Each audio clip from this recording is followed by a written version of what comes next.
Welcome to recipes in my way. இன்றைக்கி நம்ம அருமையான சுவையில் 2 வகையான துவையல் தான் செய்ய போகிறோம்.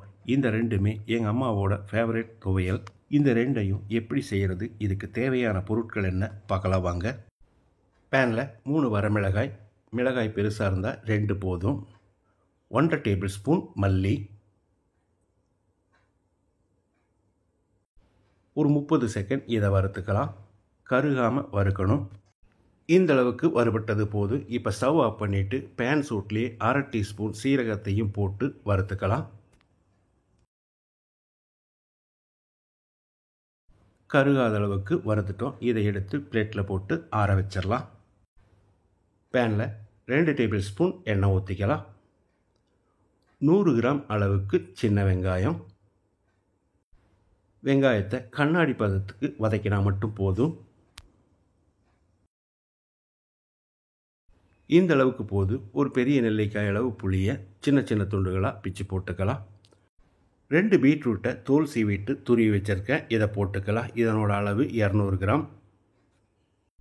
ஒரு 2 நிமிஷம் இதை நல்லா வதக்கிடலாம்.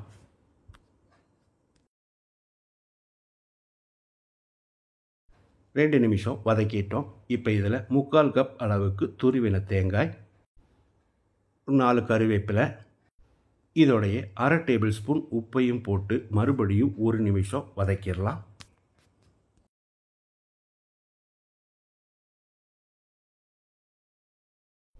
எல்லாமே நல்லா வதங்கிருச்சு. இதை எடுத்து ஆற வச்சிடலாம். ஏற்கனவே வறுத்து வச்சுருந்த மல்லி, சீரக, மிளகாய் ஆறிடுச்சு. இதை மிக்சி ஜாரில் போட்டு கொரகொரப்பாக அரைச்சி எடுத்து வச்சுருக்கேன். இதோடைய நம்ம வதக்கின கேரட்டு, வெங்காயத்தையும் போட்டு 1/2 கப் தண்ணி ஊற்றி பேஸ்ட்டாக அரைச்சிக்கலாம். மிக்சி ஜாரில் 6 வரமிளகாய், மிளகாய் பெருசாக இருந்தால் 3 போதும். 2 கொத்து கருவேப்பிலை, ஒரு பெரிய நெல்லிக்காய் அளவு புளி, 3 பல் பூண்டு, 1 கப் அளவுக்கு துருவின தேங்காயையும் போட்டுக்கலாம்.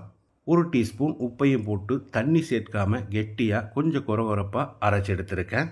இந்த 2 துவையிலுமே சாதத்தில் பிசைஞ்சு சாப்பிட்றதுக்கு ரொம்பவே பிரமாதமாக இருக்கும். பீட்ரூட் துவையில் கொஞ்சம் தண்ணி சேர்த்துட்டிங்கன்னா இட்லி தோசைக்கும் ரொம்ப நல்லாயிருக்கும். மணக்க நான் செஞ்சுருக்கிற இந்த 2 வகையான துவையலையும் இதே மாதிரி இதே அளவுகளோடு நீங்கள் செய்து பாருங்கள். இந்த வீடியோ பிடிச்சிருந்தால் லைக் பண்ணுங்கள், கமெண்ட் பண்ணுங்கள், ஷேர் பண்ணுங்கள். சப்ஸ்கிரைப் பண்ணாதவங்க சப்ஸ்கிரைப் பண்ணுங்கள். மறக்காமல் பெல் பட்டனை கிளிக் பண்ணுங்கள்.